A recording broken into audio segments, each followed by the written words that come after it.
Hello student. काफ़ी बार मुझे students इस तरह से पूछते हैं कि सर हम एग्ज़ाम्स की तैयारी कैसे करें, किस तरह से शेड्यूलिंग करें और एग्ज़ाम्स में पेपर किस तरह से लिखना चाहिए, मार्क्स किस तरह से मिलते हैं।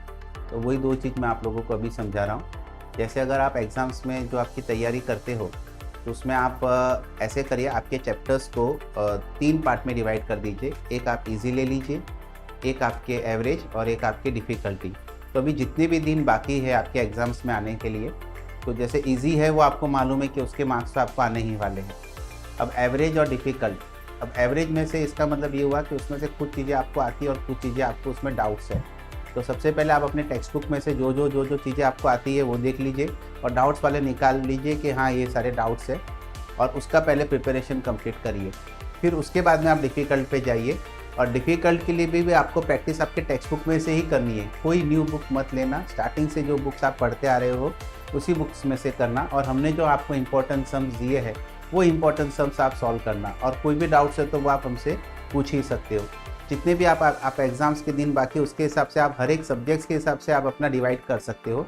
भले वो अकाउंट्स हो, इकोनॉमिक्स हो या बीएसटी हो, उन सब चीज़ के लिए आप अपना डिवाइड कर सकते हो। अब सेकंड, किस तरह से एग्ज़ाम्स में हमें मार्क्स मिलते हैं। सबसे पहले जब भी आप एग्ज़ाम्स में जो मार्किंग होती है उसमें हम जो भी लिखते हैं उसमें नीटनेस किस तरह से लिखा जाता है, हेडिंग्स प्रॉपर हेडिंग देने की, स्पेसिमेन फॉर्मेट प्रॉपर वैसे बनाने के, अगर डेबिट और क्रेडिट अगर left hand side right hand side लिखते हैं तो वो देने का, अगर कोई प्रॉपर हेडिंग है तो हेडिंग लिखने की, लाइन्स ड्रॉ करनी है तो प्रॉपर वैसे लाइन्स भी हमें ड्रॉ करने की। अगर उसमें कोई वर्किंग नोट्स हो तो प्रॉपर वैसे वर्किंग नोट लेजर बना के या फिर कैलकुलेशन करके दिखाने के, क्योंकि उसके भी मार्क्स होते हैं। अच्छा, हम जितना भी अटेंड करते हैं वो उसके मार्क्स आपको मिलते हैं, जितना राइट होता है उसके अकॉर्डिंग आपको मार्क्स मिलते हैं। इससे आपको मार्क्स में कोई लॉस भी नहीं होगा और आपका पेपर टाइम पे कंप्लीट भी हो जाएगा। एक और ज़रूरी बात, जब भी आप एग्ज़ाम्स में कोई भी क्वेश्चंस आप अटेम्प्ट करो, आपको लगता है कि वो आपको क्वेश्चंस नहीं आ रहा है, तो फिर आप उसको स्किप कर दो। ऐसा नहीं कि उसको सॉल्व करने में आप बहुत ज़्यादा टाइम ले लो।